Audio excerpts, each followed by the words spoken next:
Good morning, Mount Olive Church. Friends of Mount Olive Church. Happy Saturday to you. Hopefully you have had a good week and are having a good start to your weekend. Filming this a little early on Wednesday. We're heading out to the beach, so I wanted to go ahead and get that done so I wouldn't forget or have bad internet or whatever. So filming this on Wednesday. Just a thought. Just got done with the commission service for our mission team. So remember them in your prayers. Hopefully they've had safe trips and everything's going well. But remember them this week as they're away from home and doing Lord's work in Nicaragua. So remember them.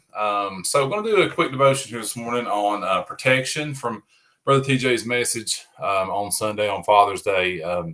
And so this was kind of the point that stuck with me, the point that kind of stuck out to me as he was talking there on protection. And so, for those of us who, and it's always an interesting thing, I had what I consider, Brother Jody opened up with kind of this too. My dad passed away over 12 years ago now, and it's hard.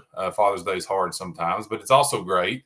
I remember what a great father I had. I remember how good he was to me, and I also love it because of my girls. I guess we all love to get celebrated a little bit, but it's always nice to get the handwritten cards and that type of stuff. But just wanted to talk about the protection of a father. There's nothing quite like feeling like you're protected and being in your father's arms. And something I certainly cherish with my girls. My girls are 8 and 12. And so my 8-year-old certainly still, and my 12-year-old too, more on that in just a minute, certainly likes their father's protection. But Nehemiah verse 4 here, or chapter 4, verse 14, this was one of the verses that TJ brought out on Sunday. It says, "And I looked and rose up and said unto the nobles and to the rulers and to the rest of the people, Be not ye afraid of them. Remember the Lord."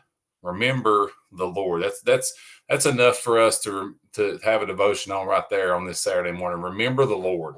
Remember how He's protected us in the past, which is great and terrible. And fight for your brethren, your sons and your daughters, your wives and your houses.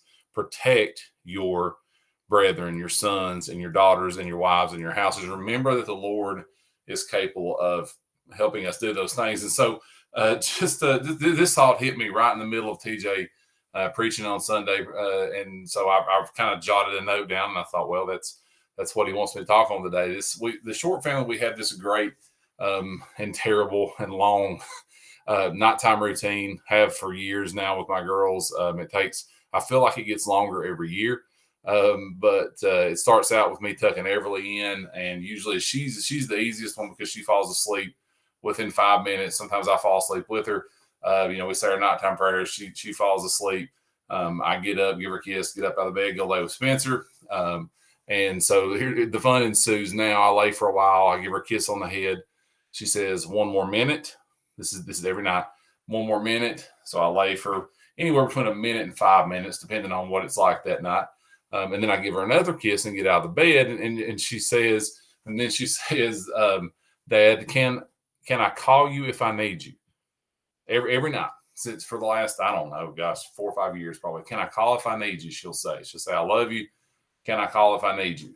And she knows she can, right? And so I think though for her, and it's almost became like a running joke now. We kind of laugh about it, but she always says, "Can I call if I need you?" She knows she probably won't, and she very rarely does, but she knows that if she does, if she yells out, she knows that I will instantly be there. I will, assuming that I can be woke up from my sleep. If not, Allison will poke me, but I'll be there. I'll run through the house and see what it is she needs. If it's a bad dream, I'll lay with her until it's over. She knows that the Father's protection is going to be there. I've proven that.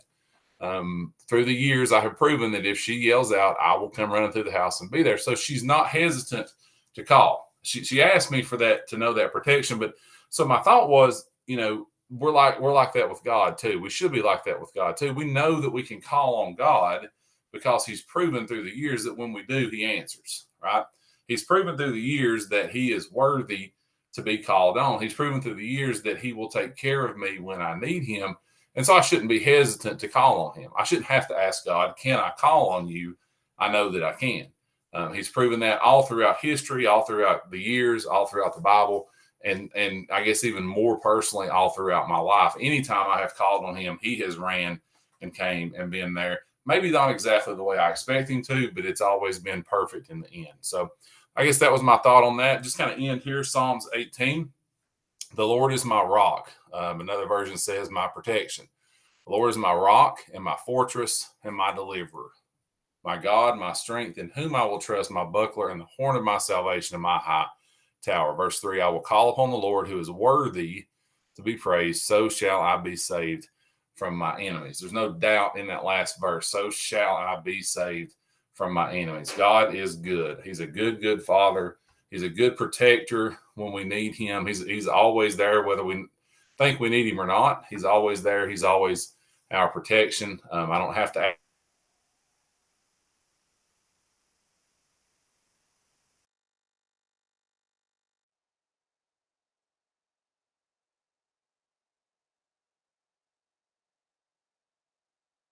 Monday morning, and hopefully you, well, like I said, hopefully we'll see you then. Love you guys. Have a great day. See you tomorrow.